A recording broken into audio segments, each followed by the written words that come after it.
A few days ago, we brought you the story of Audrey Mbugua, a 26-year-old Kenyan who was brought up as a boy but now wants to be recognized as a woman. Audrey, who was initially known as Andrew Mbugua, spoke to KTN's Wilkister Nyabwa earlier today on what she sees as a fight for the rights of unique persons like herself. Here now is her story that has sparked a whole new debate on human rights.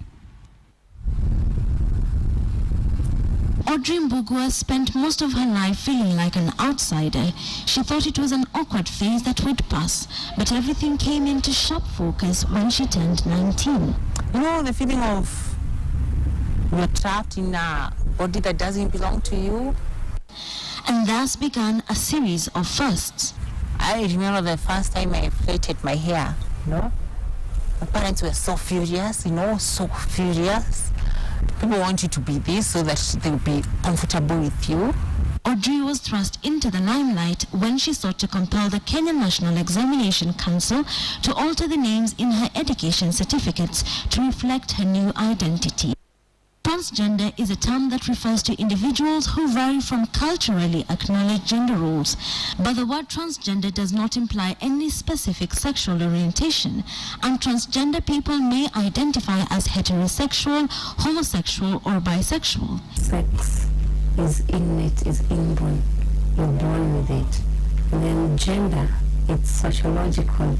It comes from the society. It's learned. Yeah, it's not innate. And then heterosexuality is where we have the types of the sexes. In 2005, an American professor, Lynn Conway, embarked on a study in the United States that found that 1 in 500 males is likely to be transgender. However, sex reassignment is a costly affair that requires several surgical procedures, including chest reconstruction or augmentation, genital reconstruction, and in some cases, facial reconstruction. How far a person is willing to go is dependent on his or her needs. The earliest identified recipient of male-to-female sex reassignment surgery was Dora R., who had himself castrated in 1921. Need to take hormones, there's counseling. Then after a number of years, like 2 or so, you get the surgery, In the United States, those who complete the transition can, in most cases, take on full legal status as women, updating their birth certificates, being able to marry men and to adopt children.